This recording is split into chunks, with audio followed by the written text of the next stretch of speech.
What's up, y'all? Hey, I want to share with you something that jumped out to me while I was reading my Bible. I had an opportunity about 12 or 13 years ago to read the Bible from front to back with my church.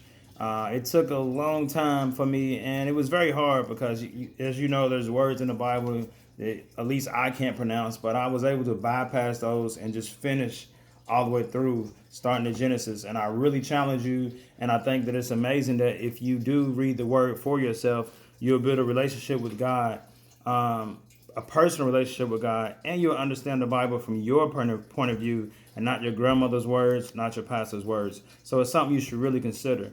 But I want to talk to you about courage. Courage to take the next step. It's something that jumped out to me. Right now, I'm reading the four Gospels, which is Matthew, Mark, Luke, and John.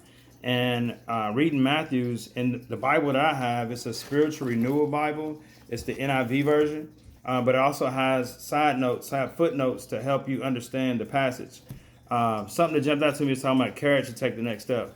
Well, Peter had courage enough to walk out on water, and all throughout Matthew's, you see where Jesus blesses people based on their faith, and that's all he wants you to have is to have bold faith.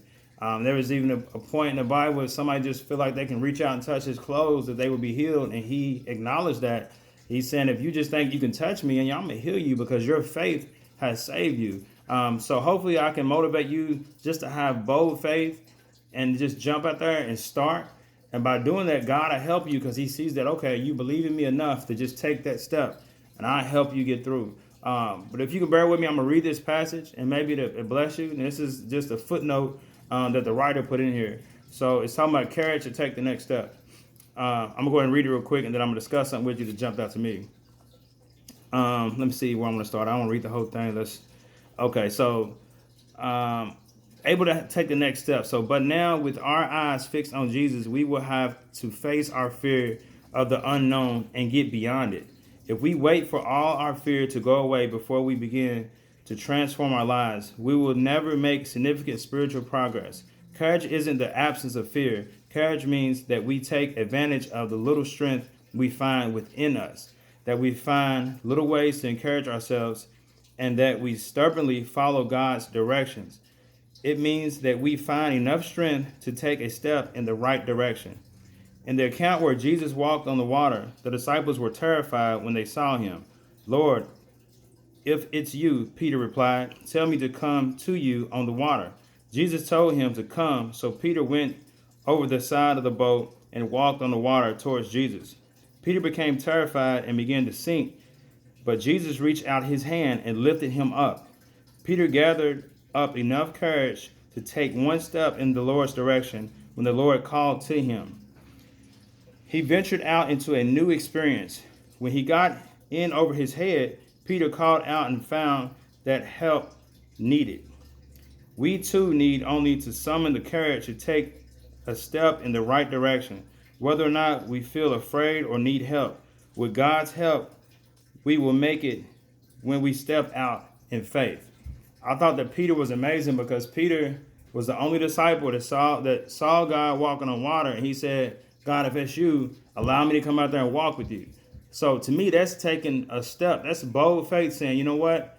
I believe in you. I trust in you. But he's also challenging. He said, if that's you, let me come out there and walk too. So he's bold enough and he has enough courage to ask God for something amazing, to ask God for something that is not normal.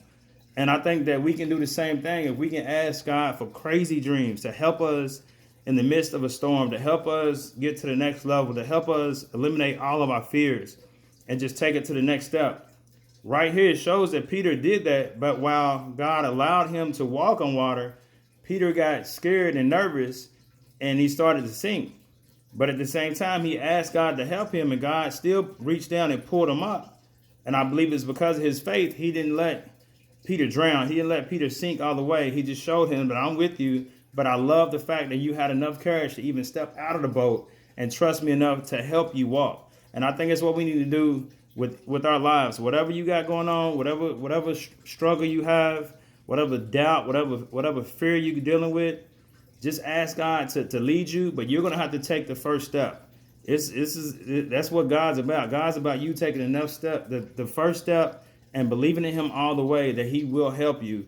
And while you're walking, I promise you, I mean, my testimony here has helped me in so many ways. I've stepped out on faith in so many different things, and he has never let me down. So I just want to challenge you to take the first step and have enough courage and have enough faith to know that he will reach out and grab you if you start to fall.